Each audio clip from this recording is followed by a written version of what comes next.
it's Strixhaven week. Strixhaven, Curriculum of Chaos, is out. The newest D&D source book. It's out this week. If you got wizarding school needs in your campaigns, if you whether or not you just want some wizarding school flavoring in your larger campaign, or you want to go hardcore, I'm sending my players to school, and we're going to do some homecoming drama. It's a super super fun book, and I have gathered together just all the kids that I would have been too nervous to ask if I could have sat with them in high school. Mellie Doucette, our community manager, and of course we are rejoined by our good friends Saige Ryan and Danielle Radford, who just got done doing some Wizard High School goodness. Oh yeah, I am mostly a Wizard High School expert. No. I get it. Most of our job is both to be because of like- streams and reality. Yeah, most of our job is just to be like, none of this makes sense. I was And, homeschooling, so I was is- voted the least likely to know what's happening. Yeah. Oh no. I think we need to do a special section of this for wizard homeschooling. That should actually be the follow-up book. Look, Chris Lindsay, Chris Perkins, you need to do a follow-up to Strixhaven about homeschooling. And I feel like wizard hit up homeschooling is Saige. just standard D&D though. Yeah, think my you might be experience right. is pretty much that. I think you might It's be just right. I think playing you a might be right. wizard. So today we wanted to put together some fun like YA inspired, just wizard school flavored intense little side plots that you can drop into your wizarding high school campaigns. Our own D'Angelo DeMario did a fantastic article about YA inspired, subplots. I'm distracted by the 8 leaf blowers that are 3 feet away from me. They're actually in my hallway. It's weird. We have no leaves in the house, but they're here. Great article on dndbeyond.com. You can go check it out now. But we wanted to jump into it and go dive a little deeper. And I felt like the best trope, the biggest trope that we could possibly kick off with from YA, from young adult literature, is the chosen one. I don't think I've ever messed with the they had a birthmark that no one else had, and only they could defeat the blurp blurp blurp. I don't think I've ever messed with that in a D&D campaign before. But what are chosen one tropes to y'all? And then, well, first let's go around the horn. What are chosen one tropes to y'all? And then we can go around and sort of talk about inserting them into your games. And Saige, as an amazing homeschooled wizard, you are by default the chosen one. So Excellent, we'll start with thank you. I'm very self-centered. I love being the chosen one in a game. Hit me up. I'm going to leave one plot hole in my character just so the DM gets to make me a little bit of a chosen one. I'm going to say, I don't know if she has fey abilities, but she doesn't understand why. And I'm going to wait until somebody's like, well, technically it's because. I love that. I love that so much. I think that that's a great way to play with the chosen one arc. In a way that isn't in any way alienating to your other players, is investigating further into whatever their abilities and where they come from naturally. What makes you special? Why you got that magic here? I think that that's a great way that everyone can kind of have their own little piece of chosen one arc. And there's a lot of the time too for new players where they haven't really delved into why they chose the class that they did. And if they give you that little bit of room as to like, well, I don't know, I'm a druid. Well, why are you a druid? What's up? How did that happen? What's going on with you? What's your deal? I think that's an open door to make them feel special and make them feel like their druid is not just a class necessarily, but something that makes them special. They are in fact a Mary Drew. Sorry, I had to do it. I had to. It was there. Mary druid. I'm Understood. so sorry. Love it. No, don't leave me. Never leave me. No, I think that's super great. That's such a great way though to take advantage of especially if you have a player who maybe this is one of their first campaigns or something like that, and they have given you sort of like some broad basics, right? That does give you some fun like license to start filling in holes for them in game and maybe drive some plot forward using some chosen one status for them, which I think is super super cool. Hey Danielle Radford, Hey, how's it going? what are what tropes do you sort of attach to a chosen one? Oh, I think a good chosen one trope is parents who's got them. Which is Yep, Not also like me. classic D&D trope too. So combining those, Strixhaven's the I perfect never place play for it. somebody with parents. That's amazing. I mean, yeah, that's See, one. I these are would going to say that be that's like easier one to of my. rope into your game than you thought. Yeah, I think Yeah, that's nail on the head. Yeah, no parents or like a mysterious parentage or a parenting revelation. Yeah, 110%. yeah. I think that that might be one of my favorite of the chosen one tropes. Is like, I don't know, I was left in a basket by the river, and then someone found me. And no one knows why. Or like, oh no, I was raised by these people and they seem to hate me, but really it's because they want to like make sure I don't destroy the world or blah blah blah. Yeah, As a and that Yep. baby, I completely was ties The back casting spells. into it totally ties back into what Saige said too, of like just leaving something open in that backstory that all of a sudden the DM or other players can be like, well, what if though? Which then mhm. obviously just makes you super special. Yeah, yeah. Mellie, I know we've kind of hit on the biggies, but are there any other sort of chosen one tropes to you that stand out that you dig? Okay, well, I kind of have a theory about YA that ties into this chosen one idea and the like main character who's like super special that I think kind of gives us some insight for like a D&D approach, which is that like the reason why YA protagonists are always like, I'm the chosen one, or I'm, the outsider, nobody gets me, and oh, I'm really great, but I'm really clumsy, which makes me an outcast. They always have something, right, that sets them apart. Um, but I think that it's because so much of YA, since it's aimed at teenagers and young adults, is like finding your place in the world.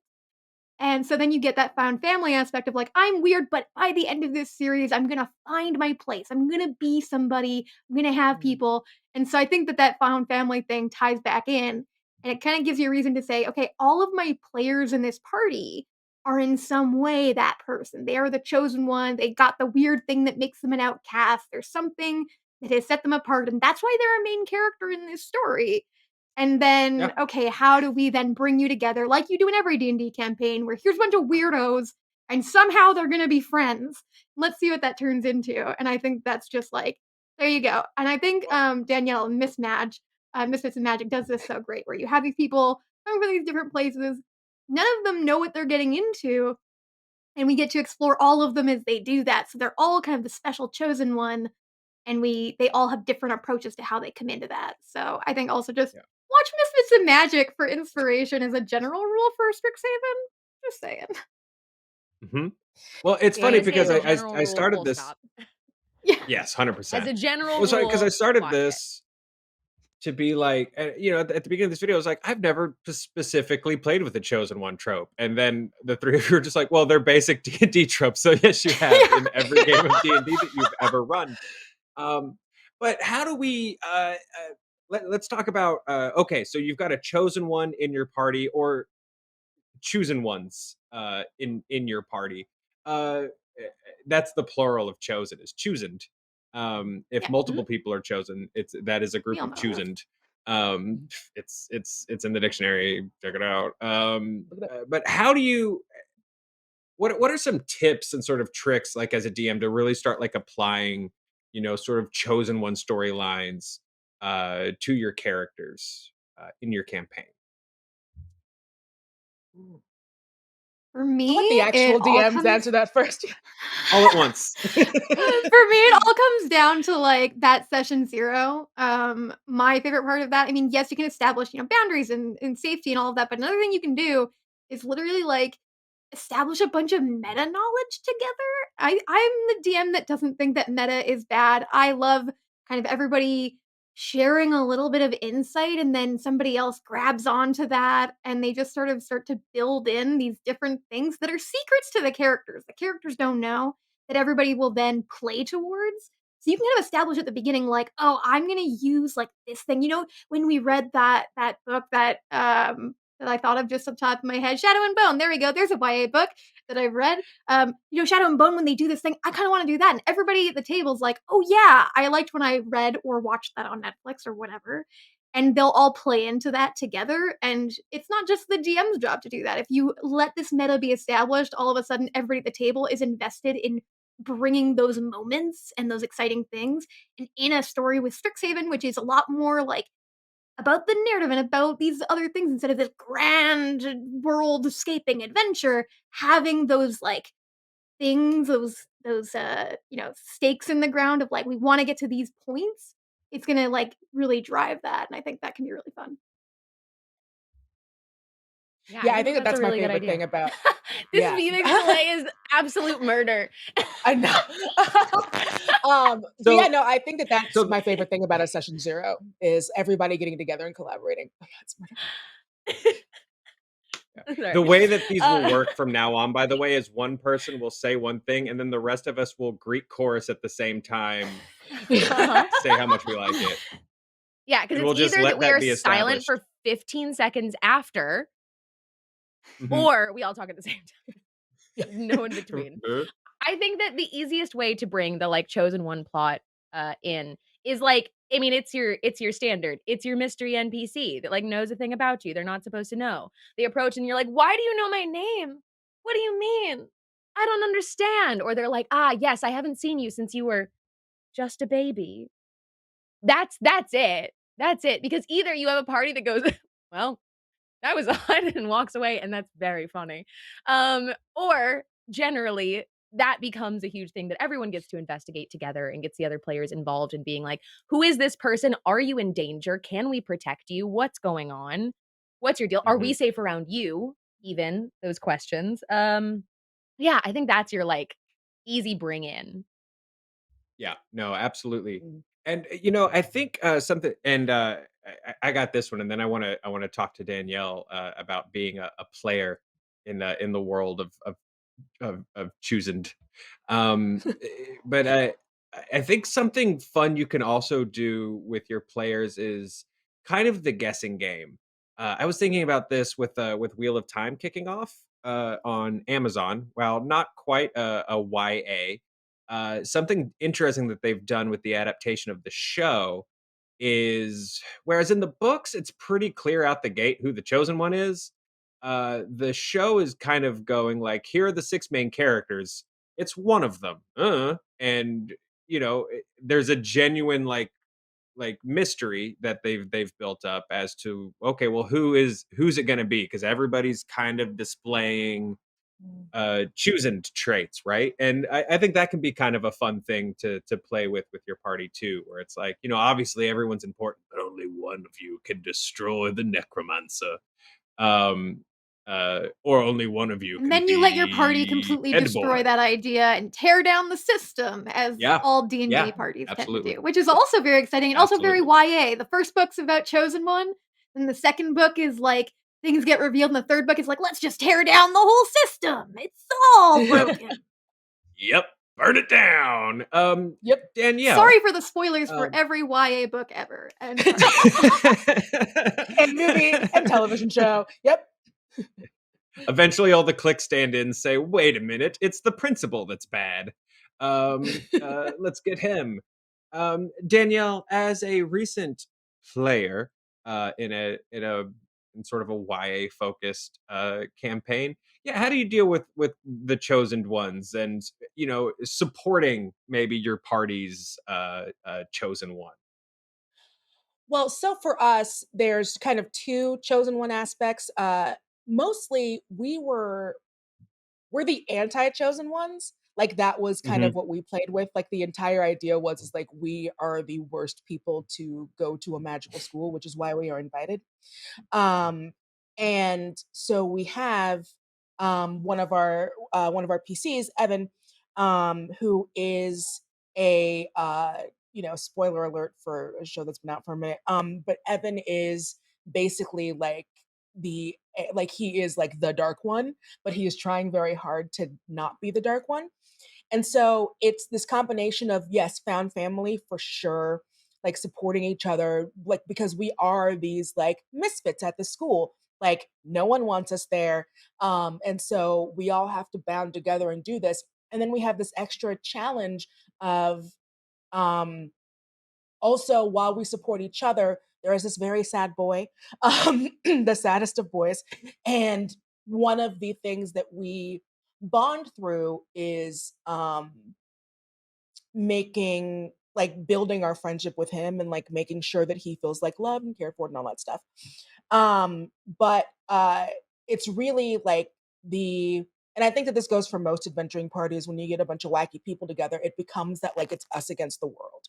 Like I think that that is a huge thing that like binds the chosen one or like any party really, where it's like, because we chosen ones are often outcasts, because how fun is it if the chosen one is the popular kid? That doesn't work. um your chosen one has to be an outcast, and so all of you or at least start off being outcasts, and then you find a way to continue to make them outcasts or persecuted or something like that, because again, it's not how much fun would Buffy have been if Buffy was like the most popular girl in school. Like that doesn't work. And so really, yeah, like having your players be like, we've got each other if no one has us is a huge way to like bind into that. And I Mhm. think that works with everything. That works what you get. That was the Scooby Gang. They were just a bunch of like misfits that other people didn't like that came together, and now they save the world. Yeah. Well, and I know Yeah, that as a and player, I always like being a support person. Sorry, I forgot to greet chorus. Uh, you know, I will always be the person who's like, no, one of these other players, one of these other characters is definitely the chosen one, and I am very happy to be their Sam. And I think D&D So many parties, Sams. find Oh, yeah, I'm too, a Sam. I'm too also many a Sam. Sams. Sam. I am also a Sam. Yep. Yep. Yep. I Yep, swear yep, yep, yep. every campaign has a Sam. You But can let me. also be a willow that becomes a dark willow. So you Ooh, start as a Mhm. sidekick and then you become the freaking coolest. Big bad. so one Yep. true. hundred percent. But then who Well, and you becomes have the Willow's Sam? Unfortunately, it's Tara, asking the and it big shouldn't question. be, but that's Um, besides the point. Okay. Um, but to say, Danielle, you're totally completely right, and it works really well for D&D too, where you've got all these different character classes. And if you really looked at it, it'd be like, well, yeah, if you're gonna be the barbarian at this magic school, there's probably like a clique that would typically accept you. But with a D&D party, it's probably a really diverse group of classes. So what is it about that barbarian or that wizard that makes it so they don't fit in with the wizard clique and the barbarian clique? And so then all of a sudden your D&D party is automatically the outcast weirdo group. Why and let me how are they important? let me turn this on its head a little bit, and then we'll move on from chosen one. But what about inserting an NPC into a campaign who is clearly the chosen one? Ooh. Give me I some love it. thoughts and spitballs around maybe how to approach that or how to play with that. I think you've got, like, kind of, to some extent, The Legend of Zelda.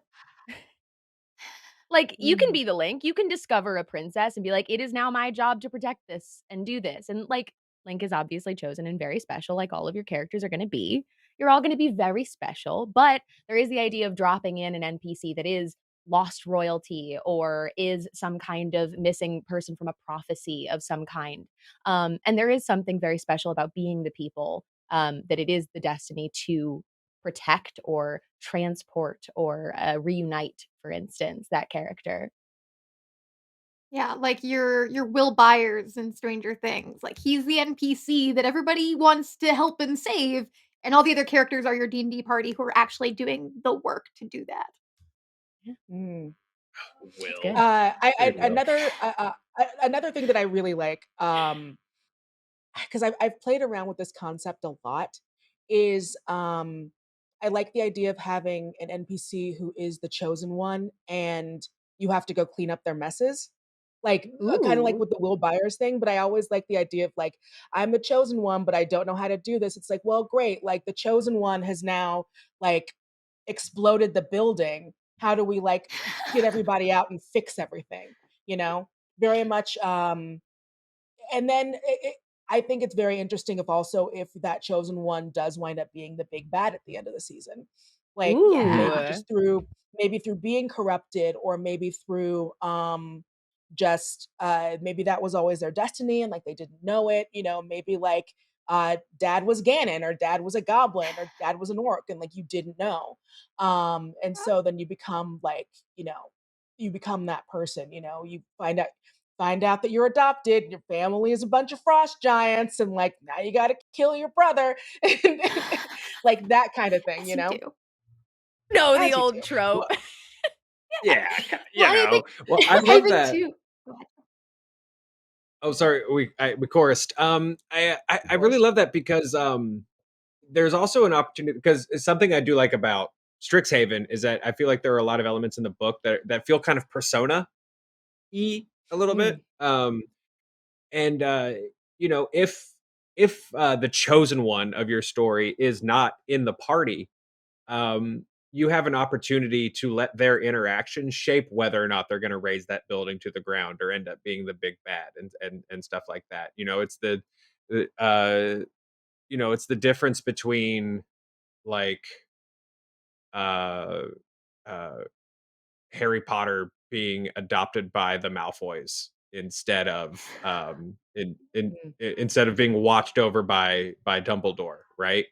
Or if Harry had actually just been raised by J.K. Rowling. Sorry. But yeah, you know, you have this ability for your characters' interactions to be like what shapes this eventual they're gonna save the world, you know. Your characters don't have Aang in the party, but you know, your characters are Qatar and Sokka and Toph being able to sort of shape you know, the avatar's experiences so that, you know, by the end where he's like, is there a point to this? This feels like it sucks. You know, they have that answer and your party has kind of given it to them.